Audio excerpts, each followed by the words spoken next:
이번 시간에는 7장 RSA 암호 시스템에 대해서 한번 알아보도록 하겠습니다. RSA 암호 시스템에서 다룰 주요 내용들은 일단 RSA 암호 시스템을 일단 해야 되겠죠. 어떻게 암복화를 하는지, 그 다음에 키 생성은 또 어떻게 하는지, 그 다음에 이제 뭐 구현 측면에서 어떤 이제 되게 보면 이제 이런 RSA 같은 경우는 아주 큰 수를 다루고 또 그것들의 지수승 계산을 해야 되는 이런 문제들이 있어요. 그래서 이제 그런 것들을 좀 빨리 할 수 있는 어떤 가속화 기능이 어떻게 구현할 수 있는지, 그게 간단한 알고리즘을 좀 알아보도록 하고, 또 RSA는 저번 시간에 한번 언급은 했지만 그 RSA가 기반하고 있는 수학적 백그라운드는 그 큰 수의 인수분해가 어렵다라고 하는 거였잖아요. 그때 처음에 그 합성수를 만들 때 아주 큰 소수를 이제 사용하게 되는데, 그 큰 소수를 찾는 게 쉽지 않습니다. 어떤 수가 소수냐 아니냐라고 하는 것은 얼른 찾아지지가 않는 그 문제예요. 그래서 나중에 이제 확률적으로 찾는 방법들이 있는데, 그것도 잠깐 해보고, 그 다음에 뭐 공격 및 대응책에 대해서도 해보겠습니다. 어쨌든 실제로 RSA를 둘러싼 여러 가지 이제 이렇게 구현 측면에서 고속화 기능, 속도를 빨리 이제 암복화를 빨리 한달지, 큰 소수 RSA 키를 생성할 때 사용하려고 하는 큰 소수를 찾는달지, 이런 것들은 상당히 좀 이제 쉽지 않은 영역이고 연구가 계속되고 있는 영역이어서 책에서도 이제 몇 가지씩 다루고 있지만, 우리는 좀 쉽게 접근할 수 있는 간략하게 쉬운 것들만 좀 다뤄보도록 하겠습니다. 첫 번째, RSA 암호 시스템의 이제 좀 히스토리를 좀 알아보죠. 저번 시간에 이야기했듯이 1976년에 DP 헬만이라고 하는 사람이 공개키를 최초로 이제 개발하기 전까지는 모든 게 다 이제 대칭키 암호 시스템이었다는 겁니다. 아주 오랜 우리가 암호 이론 초기에 앞에서 1장 이런 데서 배웠을 때 스키타이니, 시즈 암호 이런 것들, 그 이전부터도 암호라고 하는 것들은 지금까지도 20세기 중반 이후까지도 다 이제 대칭키 암호였어요. 그러다가 76년에 이제 DPL만이 드디어 시메트릭이 아닌 공개키, 퍼블릭키 또는 어시메트릭한 비대칭키가 드디어 이제 등장하게 된 거죠. 저게 이제 DPL만은 주로 이제 키 교환을 위해서 이제 공개키 관련된 것들을 어떻게 사용할지 이런 것들이었는데, 실질적으로 이제 수학적인 백그라운드를 가지고 암호화에 사용될 수 있는 것들은 바로 다음에 77년도에 이 세 사람, 리베스트, 샤미르, 아들만이라고 하는 이 세 사람이 있습니다.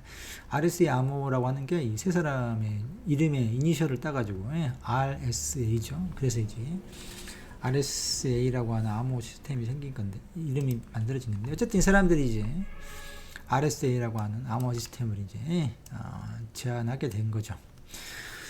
물론 지금은 이제 RSA가 77년에 만들어졌으니까 30년 이상이 됐잖아요.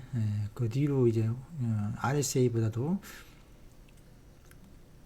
좀 더 효율적인 그런 이제 비대칭키 암호화 시스템들이 이제 등장했죠. 대표적인 게 이제 그 이산대수 기반의 엘가말도 있지만, 오늘날 특히 이제 각광을 받는 것은 엘립틱 커브의 타운국선 암호 기술 ECC라고 이제 하는 거죠. 엘립틱 커브 크립토그래피, 타운국선 이론에 기반한 타운국선 암호 이론이, 암호 기술이 비대칭 암호 시스템으로서 가장 많이 사용됩니다. 앞 시간에도 배웠지만 키 길이도 훨씬 짧은 키를 가지고도 안전성을 보장할 수 있고, 그래서 당연히 속도가 이제 빨라지죠. 암복화하는 데 걸리는 시간들이. 그래서 오늘날은 타운국선 암호 기술이 훨씬 점점 이제 사용되는 게 늘어나고 있죠. 어쨌든 그렇다 하더라도 RSA는 30년을 거치면서도 안전성이 보장되고 있기 때문에 여전히 레거시 시스템뿐만 아니라 여러 가지 옵션으로 이제 제공돼서 현재에도 널리 사용되고 있는 대표적인 공격키 암호 알고리즘이죠. 이제 어쨌든 RSA도 마찬가지로 공격키 또 비대칭키 암호 시스템이기 때문에 데이터 자체를 대용량의 데이터 자체를 암호화해서 쓰는 것보다는 그 대칭 암호 키를 전송하는데 실제로 데이터는 대칭키 AES 같은 트리플 데슨 이런 대칭키 암호 블락 암호화 방식들을 주로 사용하게 되는데 그때 이제 키를 안전한 채널로 이제 공유해야 되는데 그때 그 키 공유에 사용된 형태로 RSA가 또 쓴다. 그다음에 공격키 암호화 알고리즘이 대칭키 암호화 알고리즘하고는 다른 특징들을 가지고 있다 했잖아요. 그래서 대표적인 게 이제 전자 설명 이런 식의 이런 곳에 이제 주로 사용된다라고 하는 겁니다.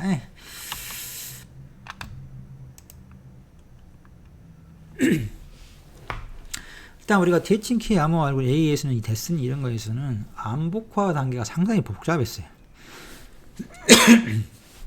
뭐 11라운드, 16라운드 뭐 이런 식으로 상당히 복잡한 라운드에 여러 가지 뭐 S박스니 등등 간에다가 확산과 혼동에 관련된 여러 가지 연산들을 통해서 여러 라운드를 거쳐가지고 복잡하게 암복화가 이루어지는 데 안에서 공격키 암호 알고리즘은 상당히 간단하게 암복화가 됩니다. 여기 보면 이제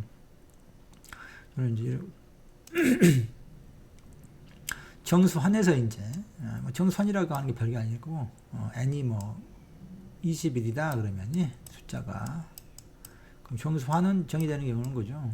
0부터 21보다 작은 정수들이 요 안에서 이제 계산이 다 이루어진다라고 하는 겁니다. 그래서 요 안에서 이제 이루어지는데 뭐 어쨌든 간에 여기서 이야기하는 이제 암복화는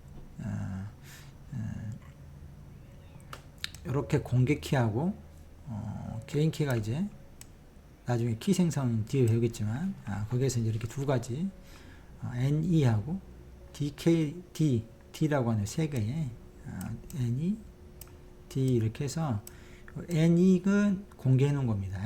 상대편이 이제 쓸 수 있는 거죠. 그리고 D는 자기만 가지고 있어야 돼요. 그래서 이제 암호화를 어떻게 하냐 그러면 X가 이제 메시지인데 우리가 보내고 전송하고자 하는 메시지인데 그때 그냥 요 수식에 의하면 돼.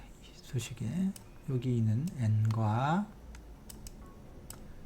여기는 E를 가지고 즉 X의 2승하면 되는 거예요. 지수승을 해버리면 되는 거예요. X의 2승이 그리고 모듈로 N으로 나눈 나머지 값이 이제 암호문이 되는 거죠. 복화도 단순합니다. 복화도 암호문 이제 Y가 전송되어 오면은 자신의 개인키인 D로 D승만 하면 돼요. D승만 마찬가지로 모듈로 N에서 이제 N으로 나눈 나머지 값을 취해주는 거죠. 그러면 이게 X가 된다. X가 되죠. X가. 그래서 결국 암복화는 공개키를 이용해서 이렇게 지수승만 해주면 돼요. 지수승만 모듈 연산해주고. 그래서 암호화나 복화가 아주 단순하죠. 근데 이제 문제는 이게 너무 큰 수여서 여기 보면 1024비트보다 큰 수다. 이렇게 2에 1024 더 큰 수들을 다뤄야 되는 거예요. 그러니까 아주 큰 수를 뭐 이렇게 아주 큰 수승 이렇게 하게 되면은 뭐 이거 예를 들면 이것에 뭐 500승 이리 되면 얼척겠어요. 엄청나게 큰 수죠. 그러니까 이런 수를 다루게 되면 시간이 너무 많이 걸린다. 그래서 뒤에 보면 이런 지수는 빨리 하는 가속화 기능들을 이제 알고리즘들을 개발하고 그러는데 어쨌든 뭐 이런 식으로 암복화는 아주 단순하다. 그냥 공개키로 승수별 지수승하고 개인키로 지수승을 하면은 암복화가 이루어진다. 다만 모듈로 N에서 이루어질 뿐이다 라고 하는 거죠. 먼저 이제 그 다음에 RSA에서 뭐 요구사항, 제한사항 뭐 이렇게 이야기할 수 있는데 일단 공개키 값 2에는 이걸 공개해놓은 키잖아요. 두 개를 키라 그래요. 공개키라고. 아무튼 이걸로부터 요것을 알아내는 것이 사실상 불가능해야 된다라고 하는 거죠. 좀 뒤에 이제 인수분해가 어렵다라고 하는 것이 요걸 보장해 준다는 건 이제 뒤에서 우리가 살펴보게 될 겁니다. 어쨌든 요 공개 키, 공개해 놓는 요걸로부터 요거하고 대칭 쌍을 이루는 D를 알아내는 것이 어려워야 된다라고 하는 거고, 현재 제한적인 것은 RSA는 모드 N이죠. 모듈 N, 여기 모두 요 N이 모드였잖아요. 그것보다 큰 비트 길이의 문장은 암호화할 수 없다라고 하는 거고, 좀 길이 제한이 있다라고 하는 거죠. 그 다음에 이제 뭐 원복화는 쉽다, 쉽고, N에 대해서 당연히 많은 개인키, 공개키가 개인마다 만들 수 있는 거니까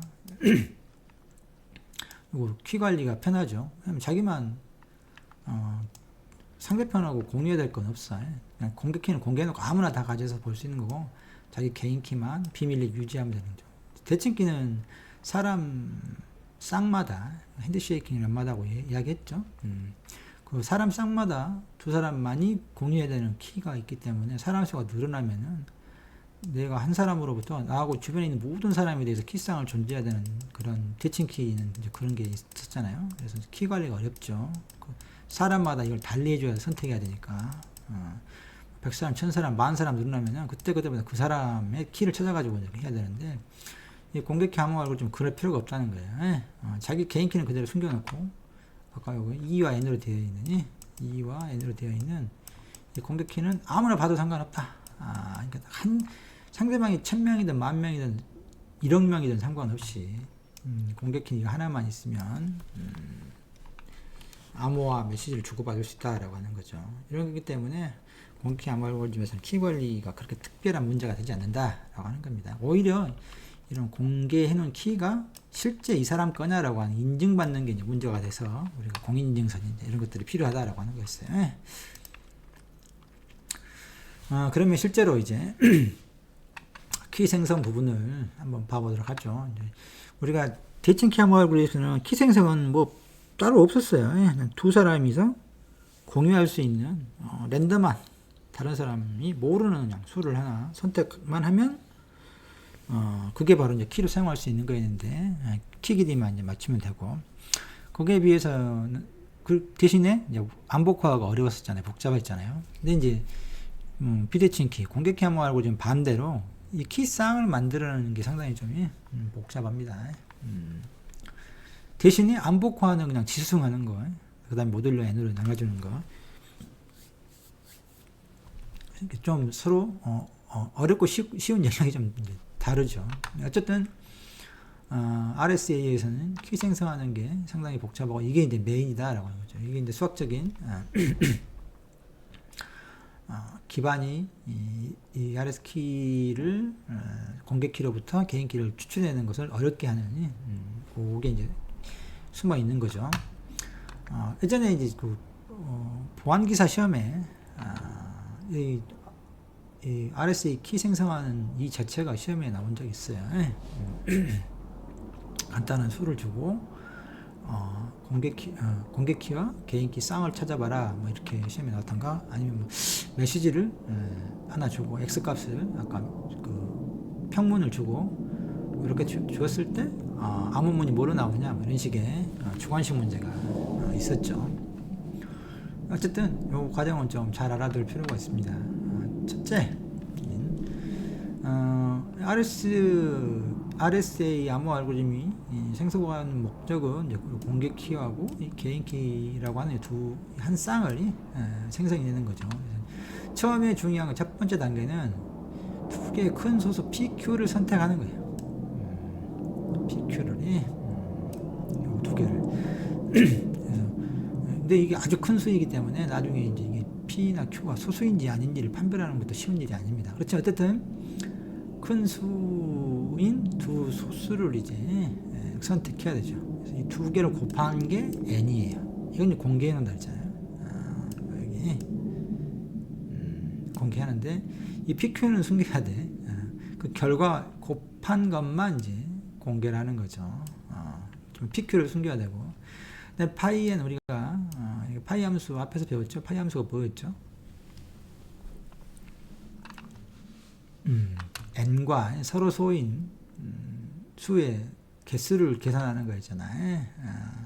zn에서 n이라고 하는 숫자, 우리 1부터 쭉 n-1까지 해서 n하고 서로 소인 거, 서로 소인 거 개수를 세는 게 파이 함수였어요. 근데 파이 함수를 계산하는 방법이 있었죠. 인수분해를 해가지고 n을 인수분해하고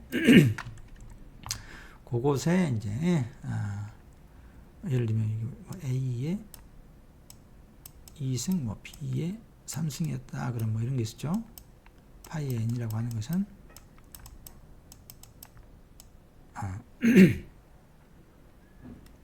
A의 2승 마이너스 A의 1승이 곱하기 B의 3승 마이너스 B의 2승 이렇게 된 거 있잖아요.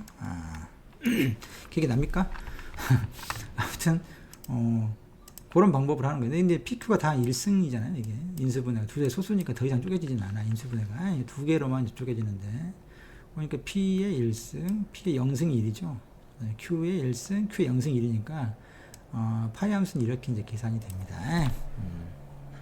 여기가 그렇게 하고, 그 다음에 이제 파이 n과 서로 소인 2를 이제 하나 선택하는 거예요. 물론 파이 n에 파이 n과 이제 서로 소위 1이 되는 것은 상당히 많죠. 이 안에 상당히 많은데, 어쨌든 그 중에 하나를 선택해서, 물론 작은 걸 주로 이제 선택하게 되는데, 어쨌든 2를 이렇게 이제 선택하게 되는 거죠. 그 다음에 이제 이렇게 됐을 때 2가 이제 이것도 공개키인 거예요. 공개키. 즉 P 곱하기 Q인 n하고 그 n으로부터 구해진 파이 n에 대해서 그것과 서로 소가 되는 어떤 한 숫자, 이건 이제 그냥 우리가 지정하는 거야. 자기 개인이. 그러면 이 두 개가 이제 공개키가 됩니다. 공개키가. 개인 키는 어떻게 되느냐? 개인 키는 2하고 역원 관계에 있는 D를 선택하면 됩니다. D를 구하면이 이때 모듈러는 파이 n이야.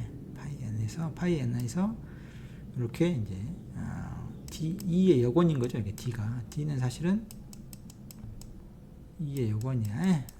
그래야 곱하면 1이 되는 거죠. 당연히 이게 2가 파이 n은 1이었잖아요. GCD가 1인 걸로 선택했으니까 2한테는 반드시 D가 존재하죠. 역원이 둘 사이에 서로 소이기 때문에 그걸 모듈로 했을 때 반드시 2에 대해서 D는 역원이 존재하는 거죠. 그랬을 때 이것이 이제 개인 키가 된다. 여기 보면은 결국 공개키의 한 요소인 2라고 하는 거하고 개인 키는 서로 요공 관계에 있다. 요공 관계. 파이 n에 대해서 모듈로 파이 n에 대해서 이렇게 된다라고 하는 거예요.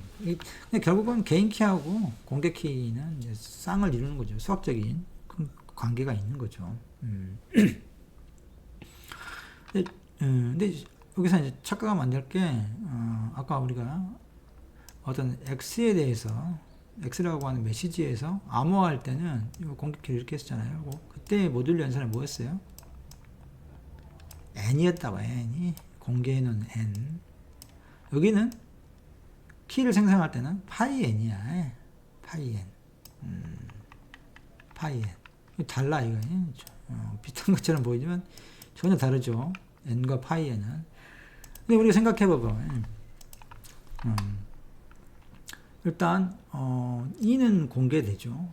2도 공개하고 n도 공개해. 근데 파이 n은 공개 안 해. 근데 우리가 이제 이 파이 n만 알아내면 어떻겠어요? D를 찾아내는 건 금방이잖아. 2하고 파이 n만 알면 D는 요공관계 있으니까 요거는 구하면 되죠. 여러 가지 뭐 확정된 유클리드, 로드볼이든 아니면 페르마 수정리든 뭐 등등의 요건을 구하는 그 방법을 이용하게 되면 구할 수 있죠. 그렇지만 이제 파이 n을 구하기가 어렵다는 거예요. 그러니까 n과 2가 주어지더라도 1호부터 파이 n을 알아내는 게 어렵다는 거예요. 파이 n. 즉 d는 숨겨져 있는데 d를 바로 알아낼 수는 없고 어쨌든 파이 n만 알면 d를 계산할 수 있어요. 바로. 근데 e하고 주어진 n으로부터 이 파이 n을 쉽게 구해질 것 같은데 즉 또 n으로부터 파이 n을 구하는 게 별거 아닌 것 같잖아요. 근데 뭐가 있죠? 이 n으로부터 파이 n을 구하려면 인수분해 해야 돼. 인수분해. n을 p와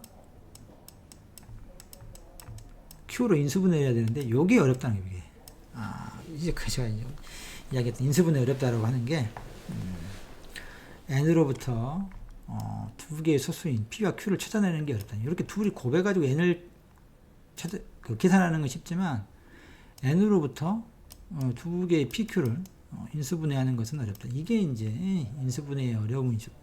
즉 RSA의 키를 깨기 어렵다.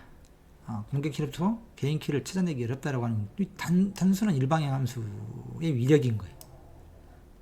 별거 아닌 것 같은데 그냥 할 수 있지 않을까 싶은데 실제로 n으로부터 이걸 p와 q의 곱수로 얻어내는 것이 쉽지 않다. 어렵다. 즉 n으로부터 pq만 구하면 어때요? 바로 이렇게 계산해 버리잖아요. p-1 곱하기 q-1 하면 파이 n을 구해주죠.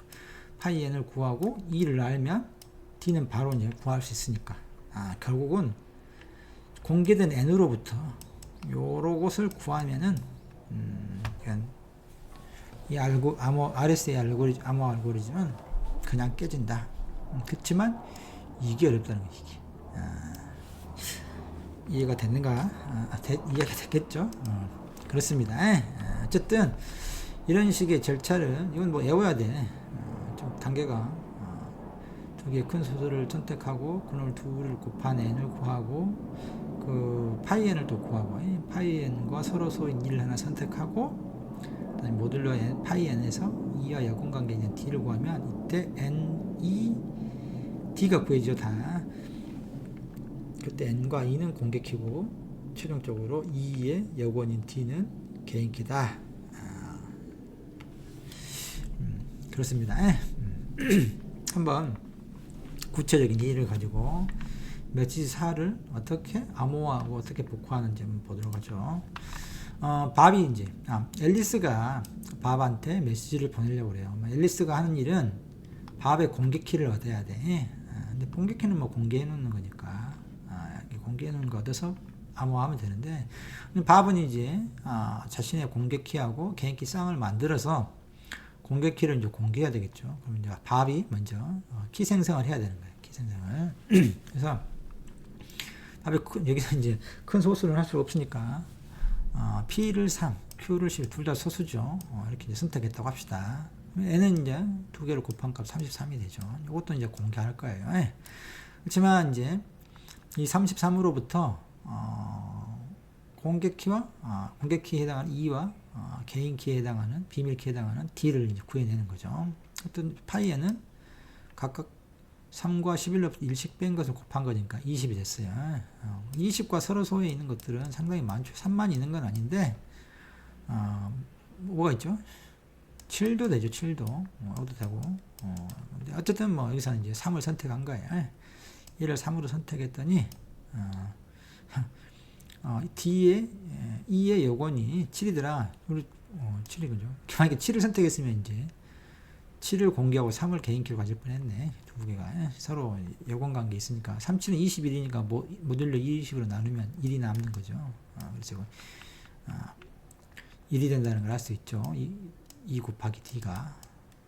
그래서 이제 요 33과 3 요렇게는 공개키로 해서 이제 앨리스가 이제 볼 수 있는 거죠. 공개키를. 물론 우리가 현실에서는 공인인증서를 통해서 이게 진짜로 밥 거다라고 하는 걸 확인한 다음에 이제 이걸 사용하겠죠. 그래서 이제 이걸 가지고 암호화를 하는 겁니다. x가 이제 4라고 하는 숫자를 지금 암호화하는 건데 그냥 별게 아니죠. 이렇게 하면 돼. 모듈러 33에서 n에 해당하는 4의 3승을 해주면 돼요. 4의 3승. 4의 3승을 하면 몇입니까? 4 곱하기 4 곱하기 4이 16 곱하기 4, 뭐 나오면 아무튼 33으로 나는 나머지가 31이 되나 보네요. 예. 그러면 이제 암호문은 31이 되는 거죠. 31이 오면 이제 보내왔어. 예. 그럼 밥이 이제 이놈을 원래 값인 4를 찾아내야 되는 거잖아요. 그게 이제 복호하잖아요. 복호하도 단순하다 그랬어요. 뭐냐면 암호 메시지에다가 자기가 가지고 있는 개인키 7을 지수승배 해주면 되죠. 31을 7승배 했더니 그걸 또 모듈로 33으로 나눠주면 나머지가 4가 되더라고요. 이거 이제 같다 이거죠. 같다. 이런 식으로 이제 암호화를 해서 메시지를 전달을 하고 암복화를 한다라는 겁니다. 다시 한번 크게 이야기하자면 앨리스가 밥한테 메시지를 보내려고 그러면 밥에 공격키가 있어야 돼요. 밥은 그래서 그걸 위해서 이제 키 생성을 해줘야 되는 거죠. 키 생성할 때 큰 두 P 소수를 구한 다음에 그걸 곱하고 그 파이 n을 구해서 파이 n과 서로 소인은 한 값을 취하고 또 그거 여원을 계산하고 파이 n에서 그렇게 해서 n과 2를 공개해 주는 겁니다. 그러면 앨리스는 이 밥의 공개 키를 가지고 암호화를 하는 거죠. 암호화는 그냥 승수비하는 거야. 다만 모듈 33에서 요거 헷갈리면 안 돼. 파이 n은 공개를 하면 안 돼. n으로부터 지금 파이 n을 추측 못하게 하는 게 이제 이렇게가 어렵다는 거죠. 이렇게 하는 게 어렵다라고 하는 것인데 그 다음에 이렇게 이제 암호화해서 보내면 개인 키를 가지고 복호한다 라고 하는 겁니다. 실제로 어느 정도 큰 수냐 이게 이제 현재 n이 크기가 1024비트 길이인 거예요. 그럼 이제 n을 구하는 p 곱하기 q가 되니까 요거하고 요거 곱해야 되잖아. 그래서 요거 나오니까 얘들은 이제 512비트, 얘는 1024비트. 10진수로 나타내면 더 크겠지만 너무 크니까 16진수로 나타내는 건데도 뭐 이런 건 읽을 수가 없는 수죠. 16진수로 써도 이렇게 어마어마하게 큰 수니까 이걸 그냥 10진수로 썼다고 해더라도 어마어마하게 큰 수잖아요. 16진수니까 더 어마어마하게 큰 수죠. 그래서 여기서 비밀키나 공개키나 그것도 두 개 공개키죠. 그걸 구성했던 PQ나 또는 녹화 때 쌓는 비밀키나 다 엄청나게 큰 수를 사용하기 때문에 계산량이 연산은 단순하지만 지수승밖에 안 되고 모듈 연산밖에 안 되지만 시간이 많이 걸린다. 그래서 이제 실제로 대량의 아주 큰 메시지를 대량의 데이터를 암복하는 데 쓰는 건 아니고 짧은 메시지나 또는 키를 암호하는데 사용한다 그랬어요. AES나 데스, 트리플 데스처럼 블록 암호화, 대칭키 암호화 사용하는 그 공유 키에 대해서 이제 암호화해서 보내게 때 사용한다. 그 다음에 이제 구현 측면을 좀 보죠.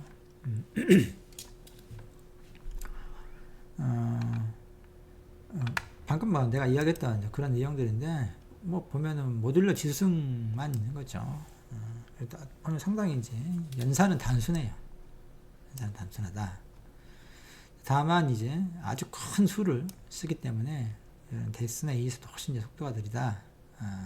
그래서 이제 RSA를 구현할 때는 이렇게 스마트폰이나 요즘 뭐 스마트폰은 거의 컴퓨터 버금갈 정도로 성능이 좋으니까 그렇다 하지만 아무튼 스마트 카드나 이런 것처럼 그 디바이스의 리소스가 작으면 이런 큰 수를 계산하는데 무리가 갈 수 있다라고 하는 거죠.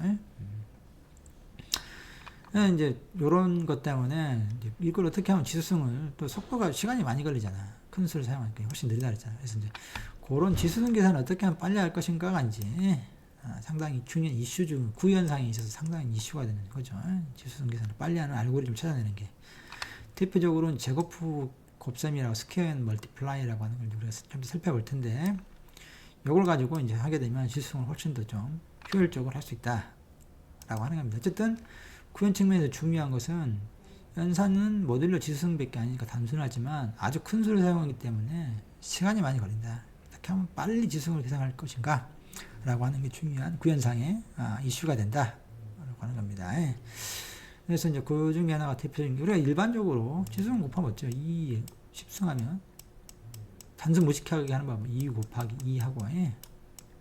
그놈에다가 또 곱하기 2하고 예. 또 곱하기 2하고 이런 식으로 예. 총 10번 곱하면 되죠. 근데 아까 말했듯이 막 1024승 막 이렇게 하게 되면 1024번을 곱해야 됩니다. 예.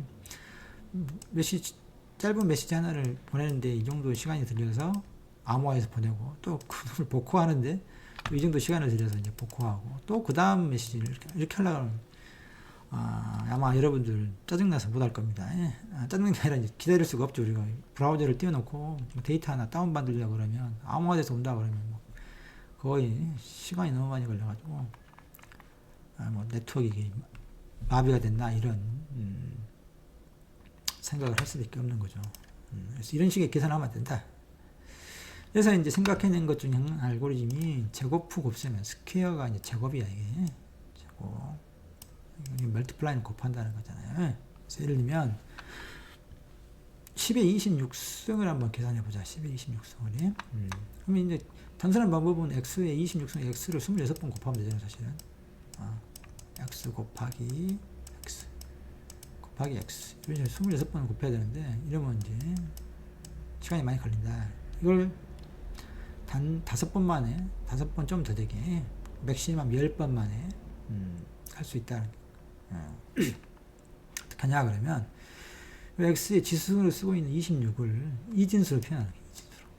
이진수로 표현하면 11010이 되는 거예요. 11010이 요 개수만큼의 연산이 이제 이루어지도록 합니다. 요 26을 비트수로 나서니까 로그 26이 되는 거죠. 사실은 이제 여기 1일 때는 제곱과 곱셈이라고 하는 연산 2개를 해주고 0일 때는 스퀘어만 해주니까 이제 좀 이제 그 1이 많아지면 연산이 좀 많아지고 0이 많아지면 연산이 좀 줄어드는데 어쨌든 요 비트 길이에 비례해서 이제 연산수가 되죠. 봅시다. 알고리즘은 단순해요. 첫 번째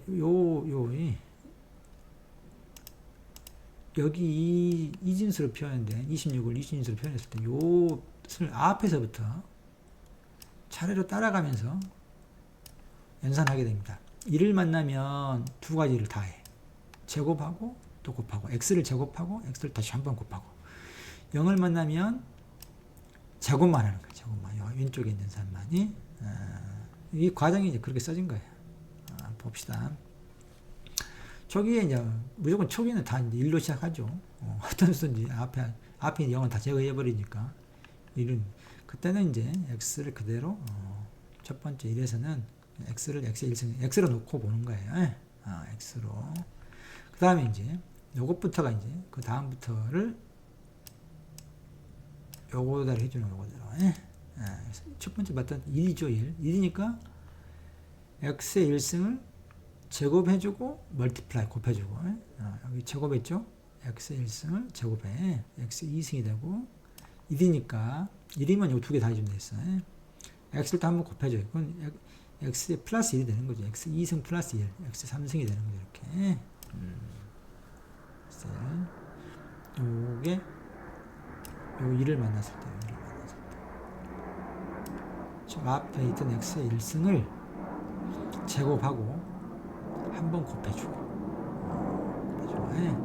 그 다음에는 이제 요걸로 0이죠. 0을 만나면 아까 앞에 스퀘어 만나 그랬어요. 그러니까 현재까지 곱해진 거예요. x의 3승이에요. 마지막에 x의 3승이죠. x의 1승을 제곱했다가 거기다 x를 한번 곱해주는 거니까 x의 3승이 된 거야. 그놈을 갖다가 0을 만났으면 스퀘어 또 마찬가지로 제곱을 해주는 거예요. 곱해주는 거죠. 2, 3은 x의 6승이 돼. 근데 0이니까 여기다 곱하기 x는 안 해줘. 이건 안 해준다. 넘어가야지.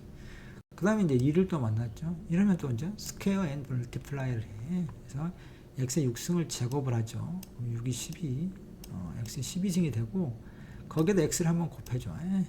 x의 12승 곱하기 x야. 더하기 1이 되는 거죠. 최종적으로 x의 13승이 된다.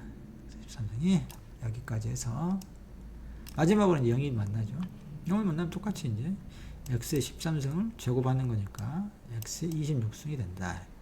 최종적으로 이것이 이제 0은 이제 곱하기 x를 한번 해주는 건 생략하게 되니까. 다시 이야기하자 그러면 알고리즘은 단순하죠. 왜 그렇게 되는지는 좀 이제 물론 직관적으로 이해해지진 않는데 어쨌든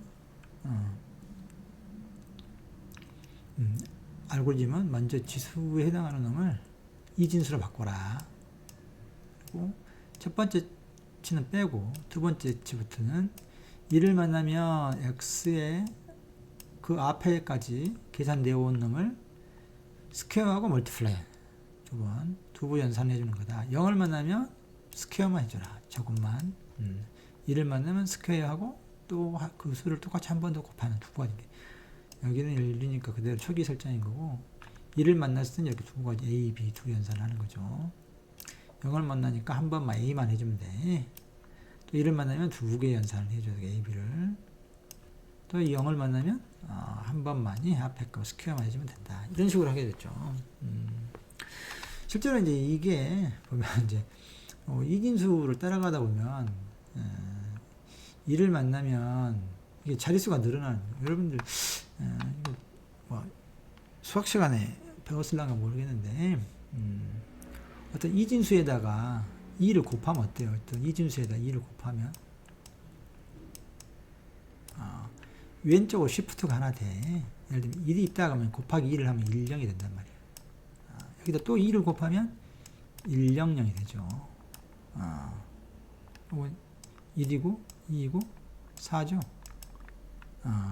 10진수로 표현했을 때. 근데 이진수로 보자 그러면 곱하기 2를 하게 되면 요 자리가 하나씩 이렇게 옮겨간단 말이에요. 여기 또 하나씩 옮겨가고 뒤에 0이 하나 달라붙는 거죠. 그래. 그리고 거기다 곱하기 어떤 수를 해준다 그러면은 여긴 지수에 있으니까 지금 요거가 엄밀하게 좀 차이는 있는데 여기가 1 더하기 여기 곱하기 1은 뭐냐면 더하기 1이 되는 거죠. 지수에 있어서는. 그래서 1이 하나 이제 들어가는 거죠. 즉 다시 말하면 여기서 보면은 요것만 넣고 보자 그러면 제곱을 하게 되면 제곱을 스퀘어를 해주면은 1이 1, 0이 되는 거야. 1, 0이 되죠. 쉬프트가 돼요. 왼쪽으로. 그리고 1을 x를 한번 곱해준다는 이야기는 여기다가 2를 더해주는 거예요. 1, 0에다가 더하기 1을 해주는 거예요. 1, 1이 되죠. 그 다음에 또 제곱을 하게 되면 얘가 쉬프트 돼. 1, 1이 1, 1 끝에가 0이 하나가 이제 달라붙는 거지. 이게 0이니까 그렇다고 이야기니까. 그러면 곱하기 더 안 해줘. 추가로 더하기 1을 안 해준다는 거예요. 쭉 하게 되면 결국 이게 요게 되는 거죠. 요게 1, 0, 1, 0 요런 식으로 지수를 이렇게 만들어주면서 밑에 있는 x를 그런 형태로 이제 곱해주게 되는 거예요. 이렇게 하게 되면 이제 제곱부 곱셈 방법을 사용하게 되면 이게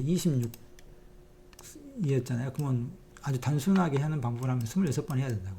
하지만 이렇게 지수 이진수를 표현하게 되면 이걸 이 개수가 자릿수가 로그 2에 26 이렇게 돼요. 개수가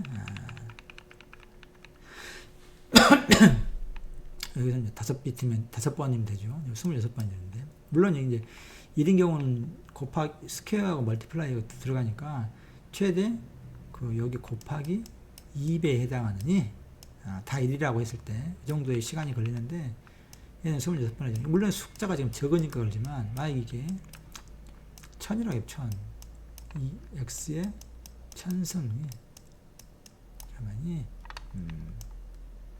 이건 1000번 곱해야 되는데 막 이렇게 하면 로그 2에 1000 하면은 약 이건 10이라고 10 10번만 하면 10번만 물론 곱하기 2에서 다 1이라고 치면은 20번만 하면 된다는 거예요. 얘는 1000번을 해야 되는데 그냥 그냥 우리가 단순하게 한다 그러면. 근데 요 스퀘어 앤 멀티플라이어라면 20분 만에 x의 천성을 구할 수 있다는 거죠. 훨씬 빠르, 수가 커질수록 더 효과를 볼 수 있다는 겁니다. 이런 식으로 이제 지수 계산을 고속화할 수 있다 라고 하는 거죠. 뭐 이제 알고리즘이 있고 그런데 이런 것들은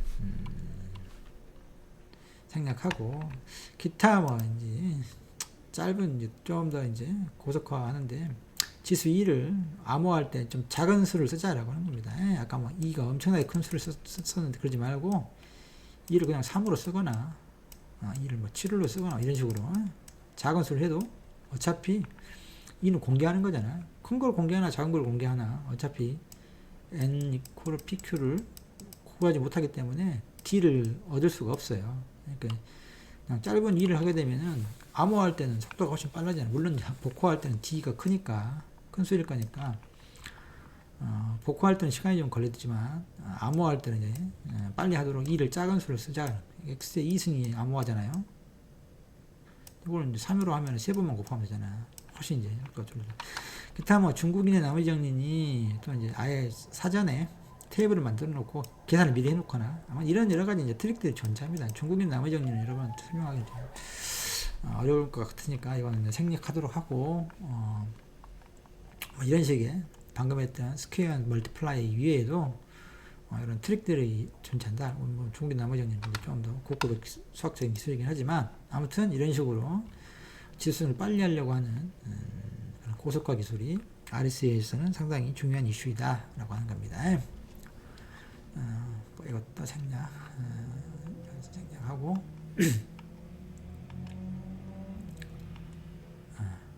그 다음에 이제 두 번째 또 RSA에서 이슈가 된 어떤 알고리즘적인 측면, 구현상의 측면이 뭐냐면 이 PQ를 선택하는 겁니다. PQ를 선택한다는데 아까 봤듯이 PQ가 엄청나게 큰 수였잖아요. 요게 소수인치를 알아내기 쉽지 않아. 보면은 이렇게 이 숫자가 지금 이게 소수인지 아닌지 알 수 있겠어요? 물론 이제 이게 짝수가 돼 버리시면 소수가 아니다는 걸 다 알 수 있지만 홀수인 경우에 이렇게 큰 수가 소수인지 아닌지를 알 수가 없단 말입니다. 그 자체가 어려운 문제예요. 왜냐면 PQ 자체가 아주 큰 합성수라고 그러면 이걸 인수분해해야 되는데 아까 큰 수를 인수분해하는 게 쉽지 않다 그랬잖아요. 그래서 현실적으로 사용하는 방법들은 확률적으로 알아내는 거예요. 확률적으로 그 수가 소수인지 아닌지를 아주 큰 수를 후보로 놓고 랜덤하게 어떤 수를 이제 p 프라임이라고 하는 숫자를 하나 p 프라임을 놓고 물론 짝수는 아니어야 되겠죠. 어느 거 놓고 이게 소수인지 아닌지는 어떻게 하냐 하면 프라이멀리티 테스트를 소수성 테스트를 하는 거예요.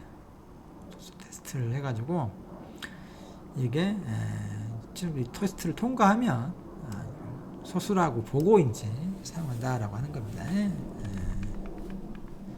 이런 식으로 확률적으로 아닐 수도 있어요. 소수가 실제로 그렇지만 어쨌든 P와 Q를 이런 소수성 테스트를 통해서 확률적으로 완벽한 건 아니다. 확률적으로 상당히 높은 확률로 소수이다라고 하는 거죠. 이런 테스트를 거친 후에 이제 이걸 P와 Q를 만들어서 선택해서 쓴다라고 하는 겁니다. 그게 제게 이제 이야기했듯이 100% 정확하지는 않아요. 소수인지 아닌지를 알 수가 없어. 그렇지만 상당히 뭐 99.99%랄지 뭐 이런 식의 확률로 수성을 보장받으면 그놈을 그냥 수수로 쓰자라고 하는 건데, 그때 쓰는 이제 수성 테스트 알고리즘들이 있는데 페르마의 수성, 이건 앞에서 우리가 배웠던 페르마 수정리를 이용하는 거고, 밀러 라빈이라고 해가지고 이 사람들이 만든 또 소수성 테스트가 있어요. 페르마 소수성 테스트는 이 테스트를 통과했는데도 소수가 아닌 애들이 있거든요. 근데 이제 밀러 라빈은 이제 그런 게 없어요. 무조건 제대로 통과하면은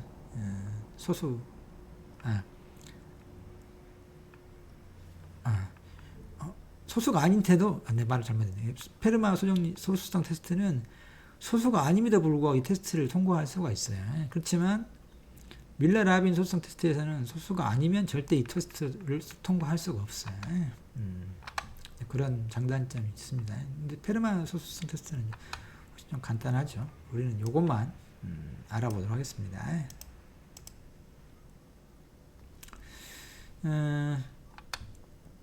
페르마 소수성 테스트는 우리가 앞에서 페르마 소정리를 배웠죠. 페르마 소정리는 뭐였어요? 여기 이제 요 수식이 여기 그다음 이제 요거에 p-1이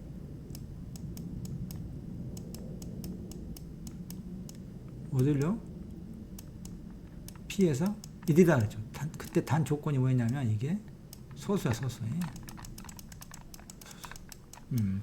소수일 때 이 조건이 만족한다. 즉 a의 p-1승이 1이 된다라고. 1이 된다. 1이 된다. 이게 소수일 때. 근데 1이 아니면 어떻겠어요? 당연히 p는 소수가 아니야. 이게 1이 아니다. 그러면 p는 소수가 아니다라고 하는 걸 알 수 있잖아요. 근데 문제는 뭐냐면 이 a에 따라서 a의 p-1이 1이 된다고 해서 반드시 p가 소수냐 그럼 그렇진 않아. 어떤 놈은 이 조건을 만족하면서 p가 소수가 아닌 애들도 있어. 그렇지만 이게 1이 아니면 무조건 걔는 a에 상관없이 p는 소수가 아닌 거야. 소수가 아니야. 1이 안 돼버리면. 그래서 이제 이제 a가 다양하잖아요. 그래서 a를 여러 개 써가면서 해보는 거예요. 해봐가지고 1이 아닌 게 나오면 그때 이제 이제 어떤 p를 놔두고 이게 소수인지 이제 테스트 대상인 후보죠. 후보를 두고 이 p-2보다 작은 정수들 중에서 이 놈을 a로 이제 하나 뽑아가지고 요 계산을 해보는 거예요. 근데 만약에 1이 아니다 그러면 이제 그 p는 버려. 이제 합성수야. 소수가 아니야. 근데 이걸 통과했어. 예를 들면 2의 p-1승을 했더니 1이 나왔어요. 모두 p에서 어떤 괴가 큰다고 해서 이게 소수냐 그러면 그렇지는 않아.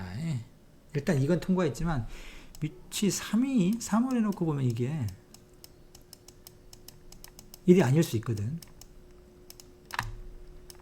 그러면 이때는 이제 소수가 아닌 걸 알 수가 있죠. 그래서 이제 요 A를 여러 개를 써봐가지고 요것이 되는지 이제 확인해 보는 거야. 아무튼 그 중에 한 놈이라도 이렇게 1이 아닌 게 되면은 걔는 버리는 거야. 소수가 아닌 거야. 그렇지만 계속해서 이제 그걸 통과한다는 얘는 어떻겠어요? 여기 있는 수를 자꾸 해봐도 계속해서 A의 p-1이 1이 나온다 그러면 그놈은 소수일 가능성이 높아지는 거지. A를 여러 개 바꿔봐도 여기 있는 것 중에서 여러 개를 넣어봐도 계속해서 1이 나온다라고 하면은 걔는 이제 소수일 확률이 높은 거죠. 그래서 이제 S라고 하는 것이 파라미터인 거죠. 이걸 크게 잡아놓으면 계속해서 요 조건을 만족하고 넘어간다. A를 자꾸 갈아 끼워도 1을 계속해서 나온다 그러면 걔가 이제 소수일 확률이 높아지는 거죠. 근데 S를 작게 써보는 게 몇 번 안 하게 이렇게 난수를 뽑는데 몇 개 안 해보면은 그 이제 아무래도 설사 요렇게 돼가지고 요렇게 한다고 이제 과정을 통과했다 하더라도 소수로서의 확률은 떨어지는 거죠. S를 늘릴수록 즉 A를 여러 개 바꿔봐가지고 요 계산을 해볼수록 그러면서 요렇게 계속해서 나온다. 1이 계속 나온다 그러면 걔는 소수일 확률이 높아지는 거죠. 이런 식으로 이제 확률적으로 이게 소수인지 아닌지를 페르마 수정리를 이용해 가지고 하는 거죠. 즉, 이 부분을 통과해야 돼. 1이 아니어버리면 소수가 아닌 거야. 1이 나오면 일단 소수일 가능성을 있는 거지. 그래서 A를 자꾸 바꿔가면서 계속해서 1이 나온다. 그러면 진짜로 소수면 뭐 여기 있는 수를 다 해봐도 다 1이 나오겠죠. 당연히. 무슨 수를 가지고 하더라도 다 1이 나오면 이제 걔는 소수인 거죠. 그렇지만 우리가 해볼 수 있는 현실적인 것은 그 소수보다 작은 수들을 가지고 랜덤하게 S개만 선택해가지고 S개 정도만 선택해서 해보면은 확률적으로 S를 좀 크게 잡으면 상당히 높은 확률로 얘가 소수이다 라고 하는 걸 알 수 있죠. 근데 이제 이런 소수성 테스트를 통과하는 놈들이 있어요. 소수가 아님에도 불구하고 페르마 수정리 그런 것을 카마이클 수라고 하는데, 카마이클 수는 실제로는 소수가 아닌데 이 페르마의 소수성 테스트를 통과해. 그런 놈들이 있다. 근데 이제 밀러 라비는 이제 그런 카마이클 수가 있을 수 없다 라고 하는 것도 이제 수학적으로 우리가 설명하기가 좀 어려워서 그러지, 논리는 단순해요. 이렇게 P를 홀수일 거 아니에요. 짝수는 무조건 아니니까 빼가지고 이렇게 이제 짝수를 만들어서 이렇게 수를 분해한 다음에 그러면 이런 식의 테스트를 해보는 거예요. 테스트를 마찬가지로 A를 자꾸 이제 변경해 가면서, 여기서 J도 또 변경, 이렇게 좀 복잡하게 이제 수도를 바꿔가면서 테스트를 해보는 거다. 이것도 마찬가지로 확률적 알고리즘에 속한다. 밀러 라빈 테스트. 이런 게 이제 소수성, 소수를 찾기 위해서 이제 하는 거예요. 큰 소수를 찾으려고 하는데 우리가 현실적으로 그게 소수인지 아닌지 알 수 없으니까 확률적인 방법을 통해서 소수일 확률이 높은 놈을 갖다가 실제로 이제 PQ를 선정해가지고 개인 키와 공급 키를 만들어낸다 라고 하는 겁니다.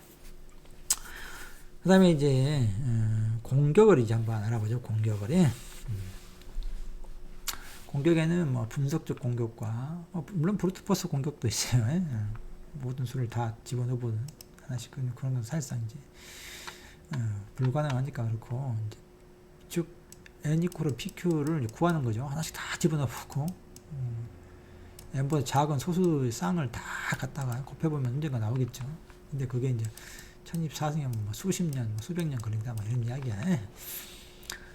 그래서 이제 인수분해를 분석적 공격이라고 하는 게 이제 수학적으로 RSA의 즉 인수분해를 어떻게 하면 빨리 할 수 있을 것인가에 대한 연구를 한 거죠. 그게 이제 분석적 공격이에요. 이 덕분에 RSA 덕분에 인수분해를 빨리 하는 여러 가지 테크닉들이 나오긴 했는데, 그렇다 하더라도 하루 30년 지난 30년 동안 RSA를 깨보려고 인수분해에 여러 가지 아이디어를 냈지만 결국은 아직도 n으로부터 PQ를 짧은 시간 내에 구하는 알고리즘은 없다.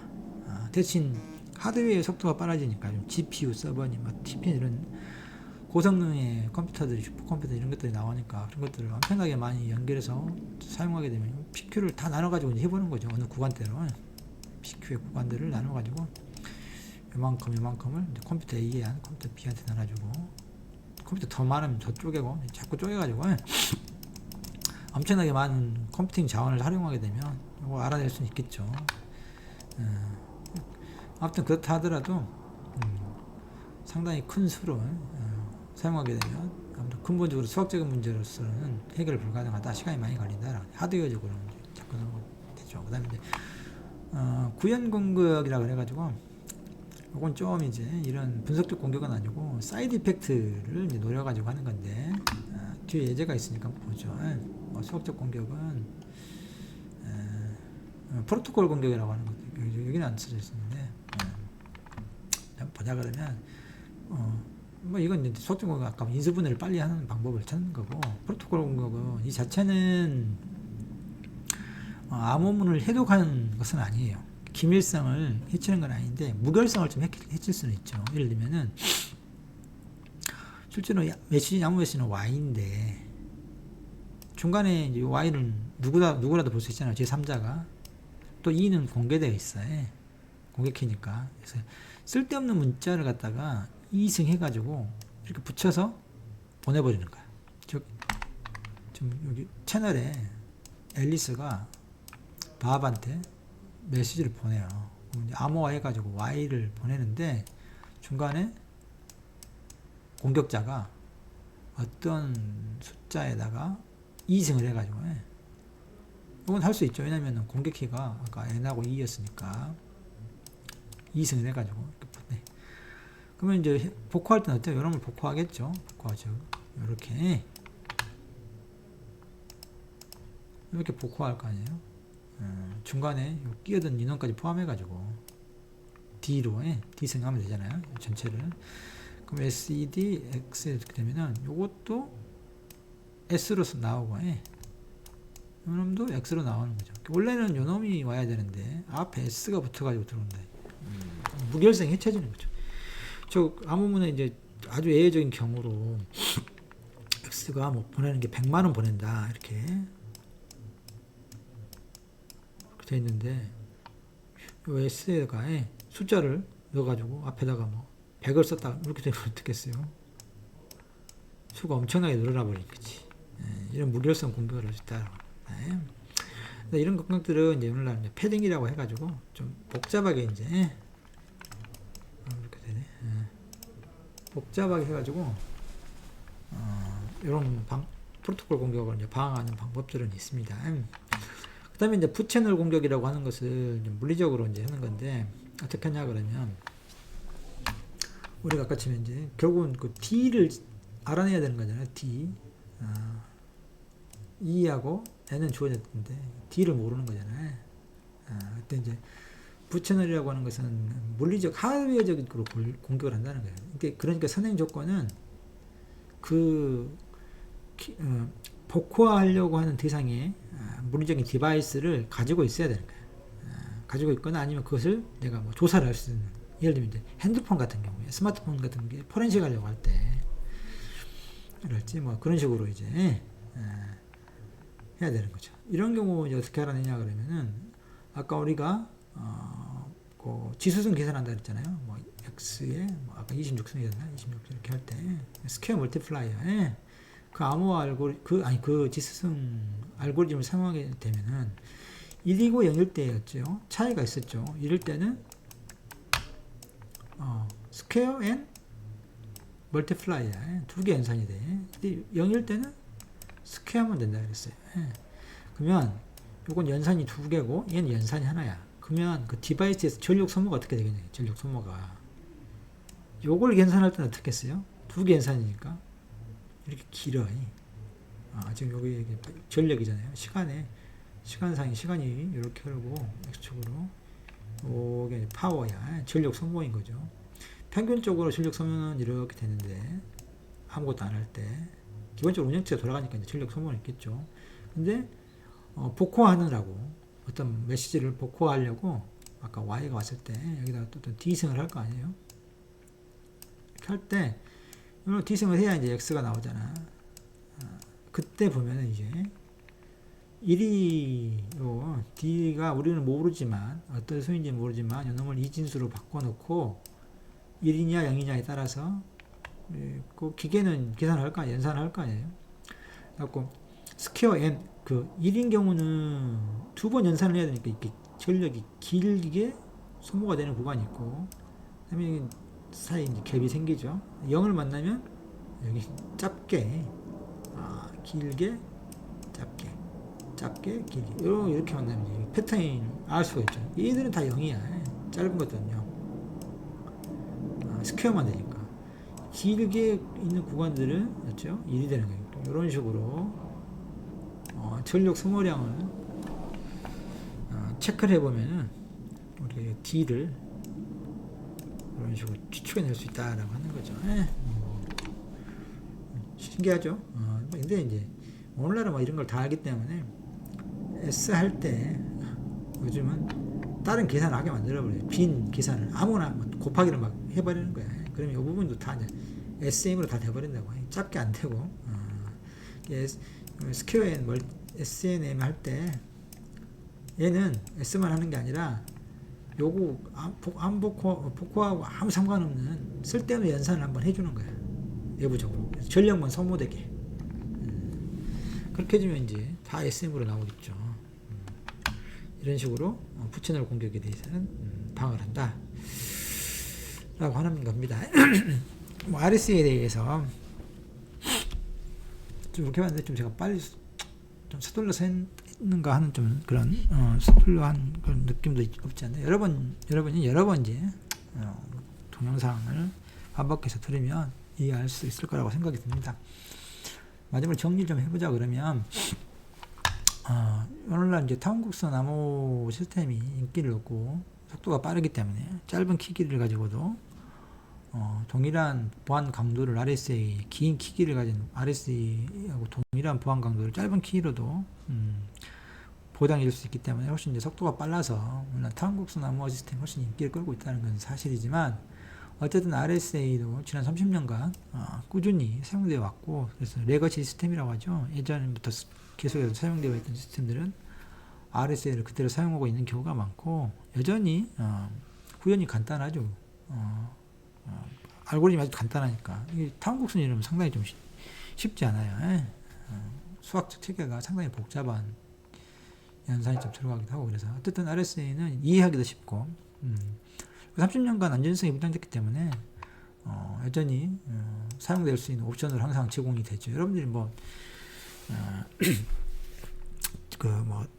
공유기 설치하고 이런 거 할 때 안에서 이렇게 그 암호화 방식을 선정하게 될 때 보면 ECC라고 붙으면 다 이게 요거야. 타운국선 앞에가 RS 이런 것도 다 옵션으로 주어진다고 선택해서 하더라고. 여전히 사용되고 있다 라고 하는 거고 중요한 거다. 중요한 공격기 암호 알고리즘이다 라고 하는 거고 주로 이제 메시 자체를 암호화를 쓰이는 것보다는 주로 키 전송이나 어떤 전자 설명에 사용된다. 그다음에 이제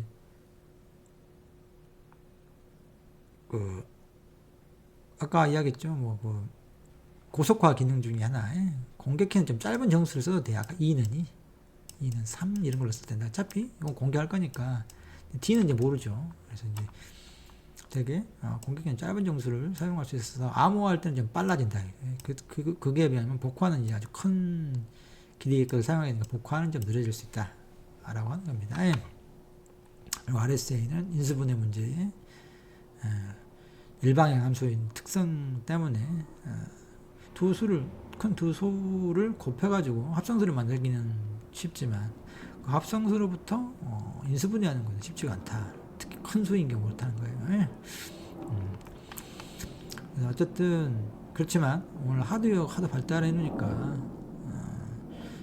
좀 장기적인 안전성을 생각해서는 2048비트잖아. 좀 큰 비트의 모듈을 사용해라. 짧은 것은 오늘날에는 이제 1024비트도 일단 좀 불안해요. 현실적으로 사용하고는 있지만 정부 기관이나 대규모 해킹 집단들은 이 정도는 좀 빨리 해버릴 수 있다고 해요. 그래서 실제로는 이제 RSA는 우리가 앞에 배웠던 그대로 사용하는 건 아니고 패딩을 한다거나 그래서 아까 여러 가지 공격들이 있었잖아요. 무결성을 해치는 그런 공격들랄지 그래서 이제 좀 더 보완되어서 현실적으로는 RSA가 우리 책에서 배우는 그런 교과서적인 RSA는 아니고 좀 더 복잡한 현대로 실제 사용에서는 좀 그렇다. 그렇지만 어쨌든 RSA는 여전히 많이 사용되고 있는 공격기 암호 알고리즘이고 중요한 알고리즘이고 시험에도 자주 나온다 하는 겁니다. 오늘은 여기까지 하도록 하겠습니다.